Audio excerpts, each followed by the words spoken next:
जय श्री राम। हर हर महादेव। प्रिय दर्शकों, आप सभी का हमारे चैनल पर हार्दिक स्वागत है।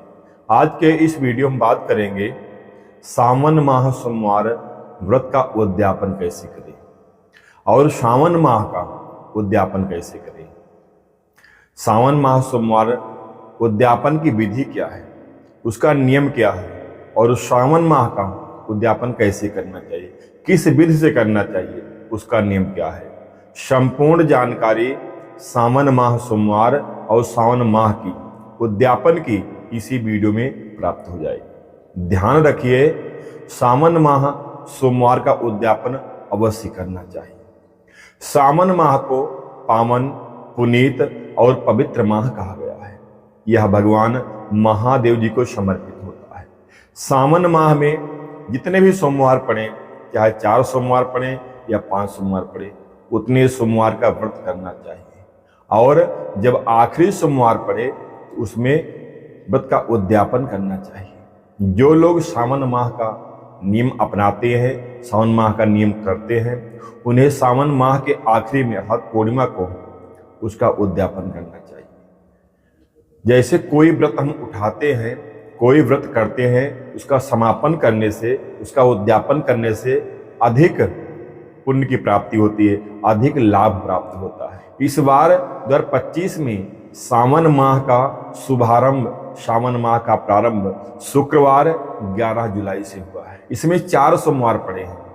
पहला सोमवार 14 जुलाई को, दूसरा सोमवार 21 जुलाई को, तीसरा सोमवार 28 जुलाई को, चौथा और सावन का आखिरी सोमवार 4 अगस्त को पड़ेगा। चारों सोमवार के व्रत अक्सर माताएं, बहनें और भाई लोग, सभी लोग सावन सोमवार का व्रत करते हैं। तन्मयता, श्रद्धा, भक्ति के साथ में जैसे जिससे बन पड़ता है, अक्सर लोग चाहे महिला हो या पुरुष सावन सोमवार का व्रत करते हैं। ऐसे बहुत से साधक हैं जो पूरे सावन माह का नियम करते हैं, सावन माह का नियम अपनाते हैं। अब उनके सामने यह है कि सावन माह समापन की ओर चल रहा है, समाप्त होने जा रहा है, अब क्या करना चाहिए। कई लोग कमेंट आ रहा है कि उद्यापन करना जरूरी होता है या व्रत रखकर हम छोड़ दें। लेकिन हम कोई व्रत करते हैं, उसका समापन अवश्य करना चाहिए, तब उसका पूर्ण फल की प्राप्ति होती है। तो कोई व्रत करते हैं, सावन का व्रत कर रहे हैं, तो उसका उद्यापन भी करना चाहिए। सावन माह का नियम कर रहे हैं तो उसका उद्यापन करना चाहिए। कैसे करना चाहिए, बहुत सहज और सुलभ विषय आप समझिए। अपने आप ही जैसे आप सावन माह का सोमवार व्रत उठाए हैं या सावन माह का नियम उठाए हैं, वैसे ही आपको अपने हाथों से अपने सामर्थ्य अनुसार उसका उद्यापन भी करना चाहिए। सावन सोमवार का आखिरी सोमवार अर्थात इस वर्ष 2025 में सावन माह का आखिरी सोमवार 4 अगस्त को पड़ेगा। अब जो लोग सावन सोमवार का व्रत कर रहे हैं, उन्हें 4 अगस्त को उद्यापन करना चाहिए। उद्यापन कैसे करेंगे, ध्यान से सुनिए। जैसे आप प्रतिदिन पूजन करते हैं, चाहे अपने घर में करते हैं, चाहे किसी शिव मंदिर में जाते हो, जहां भी आप पूजन करते हैं वहीं आपको उद्यापन भी करना है। जैसे सुबह अपने घर में आप पूजन करते हैं, भगवान शंकर जी की फोटो होती है, प्रतिमा होती है, या लोगों घर में छोटे शिवलिंग होते हैं, वहां पूजन करते हैं। या कुछ लोग ऐसे भी हैं घर में भगवान की फोटो नहीं रखे हैं, केवल शिव मंदिर में जाकर पूजन करते हैं। तो अगर अपने घर में पूजन करते हैं तो अपने घर में उद्यापन भी कर देना चाहिए, या शिव मंदिर जाते हैं तो वहां भी आप उद्यापन कर सकते हैं। कैसे करना है, ध्यान से सुनिए। जैसे आप पूजन करते हैं, जैसे आप सोमवार का व्रत रखते हैं, ऐसे ही आपको व्रत रखना है, ऐसे ही पूजन करना है।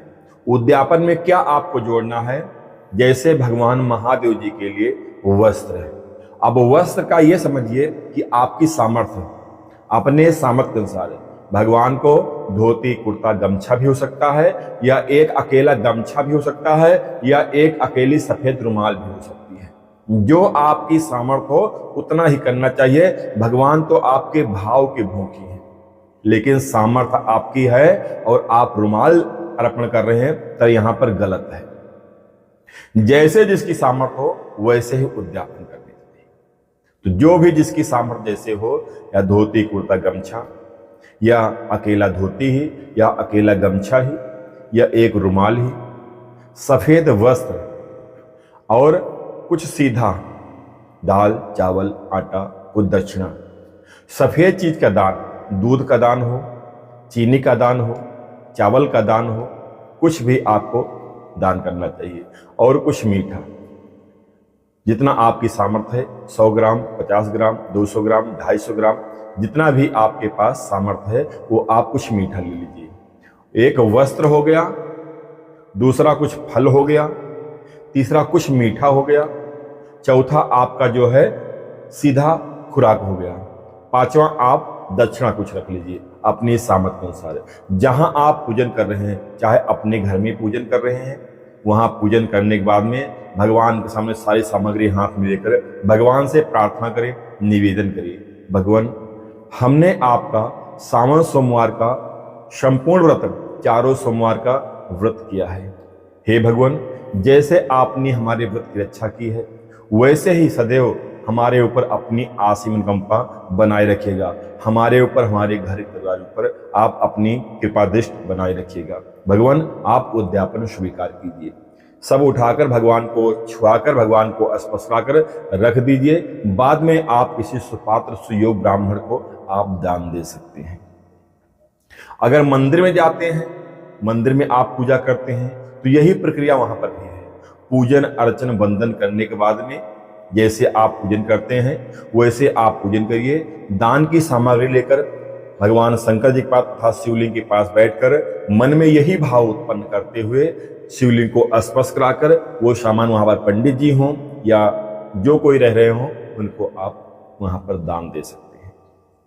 ये आपको श्रावण सोमवार का उद्यापन किए। जो महिलाएं हैं वो माता जी के लिए, माता पार्वती जी के लिए श्रृंगार की सामग्री और वस्त्र रखेंगे।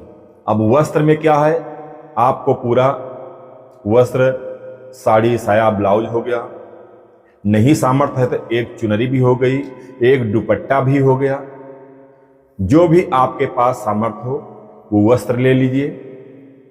और उसके बाद में सुहाग की सामग्री। एक बात का ध्यान रखिए, आजकल एक डब्बा आता है, एक डब्बा करीब 100-150 रुपए मिलता है।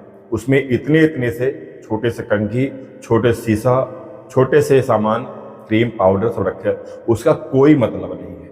आप उसको बिल्कुल मत लीजिएगा। आप अलग से 10 रुपए के कंघी, बिंदी, सिंदूर और भी आप कुछ जो भी आपके सामर्थ्य हो, लेकिन सिंदूर, बिंदी, कंघी ये सब सामान आप रखकर आप उसी में ही माता जी को स्पर्श करके उद्यापन कर सकते हैं।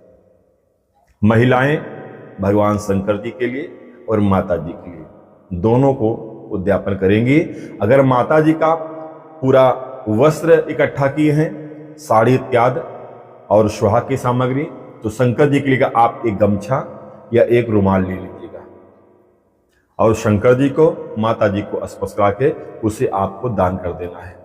जो पुरुष वर्ग हैं, जो भाई लोग हैं, वो भगवान शंकर जी के लिए सामर्थ्य के अनुसार वस्त्र ले और अर्पण करके दान दे दी। ये नियम सावन सोमवार का है। अब जो लोग सावन माह का पूरा 1 माह का नियम कर रहे हैं, तो वो पूर्णमासी को अर्थात शनिवार 9 अगस्त को सुबह पूजा पाठ करने के बाद में यही सामग्री जो बताया अपने सामर्थ्य के अनुसार भगवान के लिए वस्त्र, अगर पुरुष लोग कर रहे हैं तो वस्त्र, फल, मीठा, दक्षिणा, सीधा खुराक निकाल कर अपने मन का भाव बोलते ही, भगवान हमने इस बार आपका पूरा श्रावण माह का नियम अपनाया है। हे भगवान, जैसे आपने श्रावण माह का निर्मल रूप से यह हमारा माह संपन्न हुआ, हमारा नियम संपन्न हुआ, ऐसे भगवान अपनी आशीष कृपा सदैव हम पे, हमारे परिवार पर बनाए रखिएगा। ऐसा बोलकर जो सामग्री दान की है शिवलिंग में स्पर्श कराकर आप दान दीजिए। अपने घर में भी आप भगवान के फोटो में स्पर्श करके उनके सामने रखकर किसी सुपात्र सुयोग्य ब्राह्मण को आपको दान देना चाहिए। जो महिलाएं पूरे सावन माह का नियम कर रही हैं, उसी तरह वो भी माता का श्रृंगार वस्त्र लेकर उद्यापन करना चाहिए। कुछ लोगों का प्रश्न है कि क्या उद्यापन करना जरूरी होता है? बिल्कुल जरूरी होता है, लेकिन जो आपकी सामर्थ हो उतना ही आपको उद्यापन करना चाहिए। भगवान तो आपके भाव के भूखे हैं, आपकी भावनाओं को देखते हैं। तो जैसे जिसकी सामर्थ हो वैसे करना चाहिए, लेकिन अवश्य करना चाहिए। जानकारी आपको अच्छी लगे तो वीडियो को लाइक करके चैनल को सब्सक्राइब कर लीजिएगा, वीडियो को शेयर अवश्य करिएगा। ना कुछ समझ में आया हो, अभी जानकारी आपको अधूरी लगी हो, तो आप कमेंट के द्वारा हमसे पूछ लीजिएगा। धन्यवाद। जय श्री राम।